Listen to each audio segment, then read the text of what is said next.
जय हिंद फ्रेंड्स, स्वागत है आप सभी का हमारे यूट्यूब चैनल में। तो दोस्तों, आज अपन एक बहुत ही इंपॉर्टेंट टॉपिक जीडी के बारे में बात करेंगे। बहुत सारे भाइयों के डाउट आ रहे हैं। मैंने अभी जीडी पे लगभग 2-3 वीडियो बना दी, एक लाइव सेशन कर लिया। फिर भी बहुत सारे भाई कंफ्यूज में कि हम जीडी के लिए क्या करें, क्योंकि ये बात सही है, एग्जाम के बाद आपको जीडी के लिए बहुत ज्यादा टाइम नहीं मिलता है।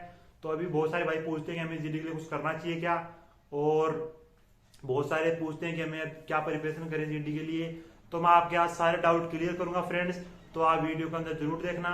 अगर दोस्तों मैं फर्स्टली बात करूं जीडी के लिए, एक भाई ने पूछा कि अगर मैं इंट्रोडक्शन बोल दूं और टॉपिक अच्छे से नहीं बोलूं तो उसका क्या इफेक्ट जाएगा, या फिर मेरा सिलेक्शन हो जाएगा क्या।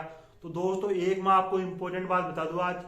अगर जैसे मान लो मैंने इंट्रोडक्शन बोल दिया बहुत फ्लुएंसी के साथ, मतलब बहुत बढ़िया रफ्तार के अंदर, और उसके बाद मैं बोल रहा हूँ टॉपिक के बारे में, और टॉपिक बोल रहा हूँ अटक अटक के, तो उसमें तो श्योर हो जाएगा कि ये इंट्रोडक्शन रट के आया है। तो कभी भी ये गलती मत करना। आपको क्या करना है, आप अगर आपको इंट्रोडक्शन फास्ट बोल सकते हो, उसको थोड़ा धीरे बोलो कि ऐसा लगे कि मतलब लय में बोल रहा है, मतलब फ्लुएंसी के साथ। फिर वैसे टॉपिक को बोलना है, ऐसे नहीं कि इंट्रोडक्शन फास्ट फास्ट बोल दिया और टॉपिक में अटक अटक के बोल रहे हैं, अटक अटक के। ऐसा बिल्कुल मत करना। मतलब पूरा टॉपिक को क्लियर एक साथ लेके बोलना है। उसको ऐसा नहीं लगना चाहिए कि ये इंट्रोडक्शन रट के आया है। और मैंने आपको वो गलती बताई थी कि बहुत सारे भाई शाम को गुड मॉर्निंग बोल रहे हैं, वो गलती मत करना। मतलब रटना नहीं है वहां, इनको ये पता लग गया कि ये रट के आया है, तो आपका मतलब बहुत प्रॉब्लम हो सकती है आपको। और उसके आगे मैं बात करूं, बहुत बार टॉपिक समझ नहीं आते हैं। मेनली समझ आ जाएगा आपको, क्योंकि इजी सा टॉपिक होता है। तो बहुत सारे टॉपिक के क्या होते हैं, जैसे मान लो बहुत सारे टॉपिक हैं, उसके नेगेटिव और पॉजिटिव दोनों होते हैं। और एक ऐसे टॉपिक होते हैं जिनके ओनली नेगेटिव होते हैं, जैसे मान लो फायर क्रैकर है, तो इसके ओनली नेगेटिव है। तो इस पे आप नेगेटिव पे बात करोगे, ओनली नेगेटिव पे। इसका कोई पॉजिटिव बोलेगा तो उसका उस पे नेगेटिव इफेक्ट जाएगा। तो फायर करके हमेशा क्या बोलने आपको, फायर करके नेगेटिव इफेक्ट बोलने। जैसे मान लो एक तो वायु प्रदूषण हो गया, एयर पोल्यूशन हो गया, और भी बहुत सारे, जैसे मान लो बहुत सारे बच्चों को इंजरी हो जाती है, और भी बहुत सारे नेगेटिव है इसके। तो इसके आपको नेगेटिव पे ही बात करनी है। और अगर बात करूं, बहुत सारे टॉपिक होते हैं जिनके पॉजिटिव भी हैं नेगेटिव भी हैं, तो आप उनके दोनों टॉपिक पे बोलें।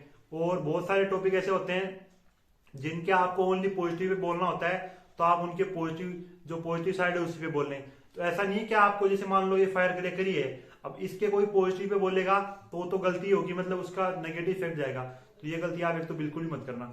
और उसके आगे अगर मैं बात करूं नेक्स्ट कि आप जीडी के लिए क्या करें, तो मैंने जीडी के लिए एक बेस्ट तरीका बताया था कि आप जीडी के लिए संडे को कोई भी टॉपिक उठाओ, और खुद जब तक इंसान खुद नहीं करेगा ना, मैंने ये चीज फील की है, दूसरों को आप कितना ही बोल लो, कुछ भी कर लो, जब तक इंसान खुद नहीं करेगा तब तक कोई फायदा नहीं है। कोई भी कितना ही प्रैक्टिस कर लो आप, तो आप खुद करो उस चीज को। जैसे मान लो कोई भी टॉपिक उठाया, उसके ऊपर मतलब आपको बोलना है। मतलब जैसे मान लो मैंने टॉपिक उठाया बाईसाइकिल, तो बाईसाइकिल के ऊपर आपको लगभग संडे को लगभग 2 से 3 मिनट आपको अपने फोन में मोबाइल रिकॉर्डिंग करके और उसके ऊपर बोलना है, और फिर उसको सुनना है। उसके बाद फिर से ये ट्राई करना है। मतलब लगभग हर संडे को डे बाय डे आपको ये चीजें करनी है, तो जिससे आपकी जो फ्लुएंसी है वो इम्प्रूव हो जाएगी, और आपकी स्पोकन इंग्लिश भी थोड़ा इम्प्रूव हो जाएगी। और इसके अंदर स्पोकन का इतना ज्यादा रोल रहता नहीं है, मैंने बताया था। जैसे मान लो कोई भी टॉपिक है, अपने स्कूल में ऐसे लिखते हैं, कोई बड़ा ऐसे बाईसाइकिल है या कोई मान लो, तो उसके अंदर आपको मेरे अकॉर्डिंग तो उसके अंदर स्पोकन का ज्यादा रोल रहता नहीं है, क्योंकि स्पोकन इंग्लिश तो बाद में काम में आती है। जैसे मान लो अपन किसी को बातचीत करनी है, तो उसमें स्पोकन इंग्लिश काम में आएगी, ना कि इसमें।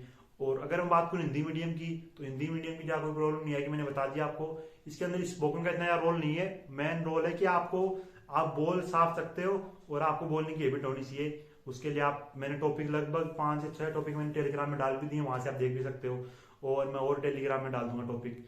और तो इसके लिए आपको मेनली तो हिंदी मीडियम में कोई रोल नहीं है, आप इजीली ये कर सकते हो। और मैंने जो आपको तरीका बताया बेस्ट है, क्योंकि आपको जब एग्जाम हो जाएगी तो उसके बाद लगभग 8-10-15 दिन ही मिलेंगे। तो आपको अभी ये करोगे तो आपको मतलब जीडी के अंदर बहुत ज्यादा हेल्प मिलेगी। तो आपको अभी ये ट्राई करना चाहिए, क्योंकि ये चीज बहुत ज्यादा साथ देती है। मेन क्या है कि अपन जब साफ साफ बोल लेते हैं, सही तरीके से अपने जो भी ओपिनियन है वो रख लेते हैं दूसरे के सामने, तो बस वही मतलब जीडी का यही रोल है, और कोई ज्यादा रोल नहीं रहता। और बहुत सारे भाई जीडी के लिए डरे रहते हैं कि मतलब मैं क्या करूंगा, ये करूंगा, मतलब आपको। और ये मैंने जो बताया इंट्रोडक्शन वाली गलती बिल्कुल मत कर देना। और मैंने इंट्रोडक्शन पे एक स्पेशल वीडियो बना भी दी है, जिसमें मैं इंट्रोडक्शन दे भी चुका हूँ। और अगर मैं बात करूँ बुक की, तो आप ये बुक जो है ये ले भी सकते हो। मैंने मतलब ये बुक ली थी, इसके अंदर बहुत सारे टॉपिक हैं, तो मेरे को अच्छी लगी, क्योंकि जीडी के लिए वैसे तो और कोई बुक आती नहीं है, पर अगर आपको ये चाहिए तो आप ये ले सकते हो, अच्छी बुक है। तो इस बुक में बहुत सारे टॉपिक हैं, पुराने, अभी नए की तो नहीं है, रिसेंट तो नहीं है, क्योंकि बुक का एडिशन शायद 2019 का है, तो अब के कोई नया एडिशन नहीं है, पर आप ये ले सकते हो, अच्छी बुक है। इसके अंदर पूरा एसआरटी और जीडी के ऊपर समझा रखा है, तो ये अच्छी बुक है, आप ले सकते हो। और मैंने इस बुक से लगभग 5 से 6 टॉपिक टेलीग्राम में डाले भी हैं, तो आप उनको भी रीड कर सकते हो। और मैंने आपको जो मेनली बेसिक है वो बता दिया जीडी का, कि बहुत बार आपने को पता चल जाता है, जैसे मान लो बाईसाइकिल है, बाईसाइकिल क्या पॉजिटिव साइड है, जैसे व्हीकल है, व्हीकल के क्या है नेगेटिव भी है, पॉजिटिव, जैसे मान लो उनको यूज कर सकते हैं अपन, और उनका कार्बन इमिशन होता है, ये उनके दोनों साइड हो गई। तो मतलब टॉपिक को ऐसे थोड़ा बांट दोगे कि this topic has many advantages, this topic has many disadvantages, इस टाइप से थोड़ा मतलब आप अपनी जो रखोगे सही तरीके से, तो आपको मतलब बहुत ज्यादा हेल्प मिलेगी इन टॉपिक से। अगर दोस्तों मैं बात करूं जीडी कैसे होता है, तो उसके लिए आपको सबसे पहले वहां ले जाएंगे, जैसे मान लो ग्रुप बनते हैं 15, 17, 19 के, और उसके बाद सबसे पहले आपको जीडी के लिए जाके बिठा देंगे। उसके बाद आपको 2 सीट मिलेंगी, एक रफ सीट, एक फाइनल सीट, ठीक है। फिर सर सबको सीट दे देंगे। उसके बाद सर एक टॉपिक ही बोलेंगे, और सर आपको ये बोलेंगे जब मैं टॉपिक के ऊपर बोल रहा हूँ, एक पेज रहता है उनके पास, तो जब मैं एक टॉपिक के ऊपर बोल रहा हूँ तो आप रफ सीट के अंदर कुछ कीवर्ड लिख सकते हो। तो जैसे मान लो सर कोई भी टॉपिक के ऊपर बोल रहे हैं, तो उस टाइम आप जितना उसकी रफ सीट में लिख सकते हो आप लिख लो, ठीक है।